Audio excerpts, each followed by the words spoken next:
And hello, everyone. It's Tom, and we are doing the new releases here at FANZine Live. Glad to have you with us. And I thought I would do an interesting little piece in light of what I've been up to of late, and that is John Muller and I are going to have a piece done in Planet Comics, which is a series put out by Antarctic Press. Our piece is going to be called Run for Your Life. It's going to be appearing in issue 30 of Planet Comics from Antarctic. This is something you can get off the shelf at your local comic shop. You also probably will want to pre-order it because I personally have not seen many Antarctic comics on the shelves here in my hometown. And we've got about 2 million odd people in the metro area. I've never seen it on the shelf, so it probably wouldn't hurt to put it in a pre-order. I'll put out some information on that as it comes out. My guess is it's going to come out sometime in August. Let's hope so. Anyway, John Muller's work, isn't it great? Okay, so we start with that. And here's an example of Planet Comics. You can see from Antarctic Press. I still got it in the bag, so forgive the glare. But this is issue 27. That's the latest one that I've got. 28 and 29 are on their way, apparently, through between now and August. It's a fun little anthology. And Planet Comics is a historically somewhat significant comics piece because they had a number of books back in the 1940s and I believe early 50s, kind of the sci-fi anthology era. Very similar to like some of the EC comics type things, though probably not quite on a quality level as what you would get out of like Weird Science or Weird Science Fantasy from EC. But anyway, so Planet Comics coming soon. John Muller, me, we're very excited. So what's this? This is Planet Comics. And this is issue number 4. There is another person, because Planet Comics from the 40s is public domain. There is another person named McClelland, I believe, Jeff McClelland, out of Pennsylvania, who has been running Kickstarters to do a science fiction anthology named Planet Comics. It's a fun anthology. I like it. And I don't really have any competitive interest. I'm just excited to see my book out on the shelves, or my story. So I thought I would go through this Planet Comics and show you a little of where what I've been reading. This is a Kickstarter. In my mind, many Kickstarters today are works that could have been the old school small press comics back in the 80s. That brand new talent trying to figure out how to effectively get their voice heard through sequential art. They're figuring it out now through Kickstarter. They're not necessarily running to the photocopy store and making copies of mini comics. Some are, but not all. And so it starts becoming a bit of a gray zone. These are people who are trying to make it big. They want to make comics. They want to see if they can try to make some money as either a side job or as a primary income. Don't begrudge them that. I think it's kind of pretty cool. But anyway, you can see Planet Comics, daring space tales at the edge of sanity. Gorgeous book. Full color all the way through. Lots of stories. You can see we have 1, 2, 3, 4, 5, 6, 7, 8, 9, 10 different stories. He did 3 different covers. Really pretty impressive. So we had 3 continuing stories. The Bulwark, which is the first one. Old Man in the Sea of Love, which is another one. And then lastly, Teddy and the Yeti, which is the final one. And then he's got some other stuff in here as well. So this is the Bulwark. Says Jennifer Morrison, pulled through space and time seemingly at the whim of the original Bulwark, learns a startling secret. She's a copy of her predecessor, but can she trust the original Bulwark, and what does he want? So you can see they start. There's your Jennifer character, obviously having issues with being on the home front, but that was before, and we're back up now to now. And you can see she's wearing some science fiction type gear. Clearly there's something going on as far as either time travel or the like. But what you kind of get into as you read through this story is that they use a lot of the ideas of cloning and reinserting the memories of past people into new versions. And it's all to find this little thing, this little symbol. And you can, I mean, the art's really nice. I'm trying not to give away too much. But anyway, he just goes cycle through cycle.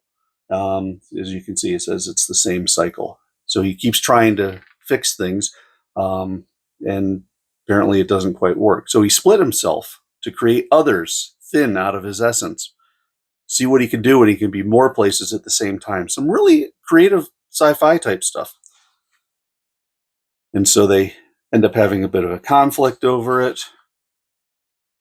And then the little boy, who surely looks a lot like the younger version of the gentleman that he just shot, ends up saving the day.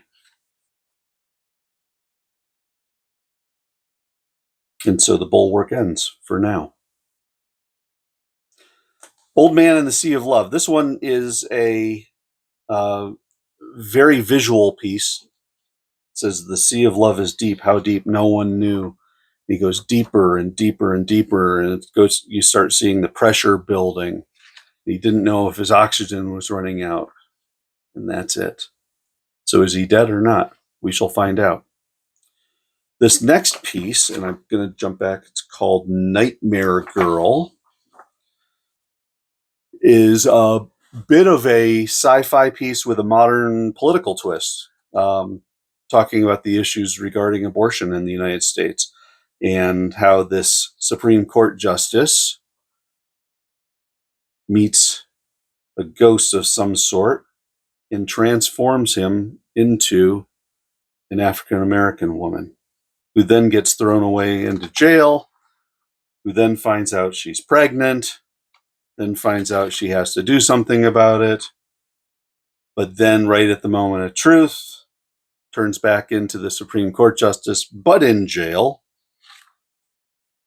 finally gets out and has written a Supreme Court draft of some nature, and they leave it ambiguous at that point.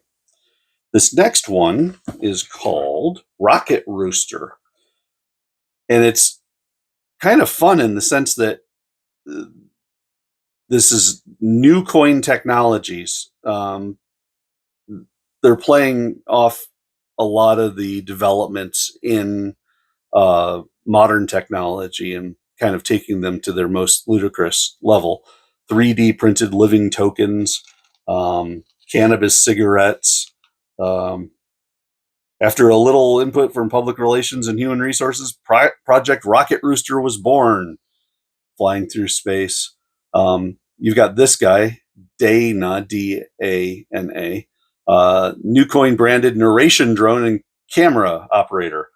And he offers all of this kind of witty and ends up being quite a little sarcastic commentary about the adventures of Rocket Rooster, who ends up finding these tiny babies on a alien planet and ends up shooting out cyber piranhas done in an 8-bit format.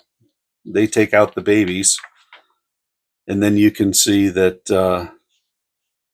they ended up having to stop the stream because they were live streaming this entire adventure.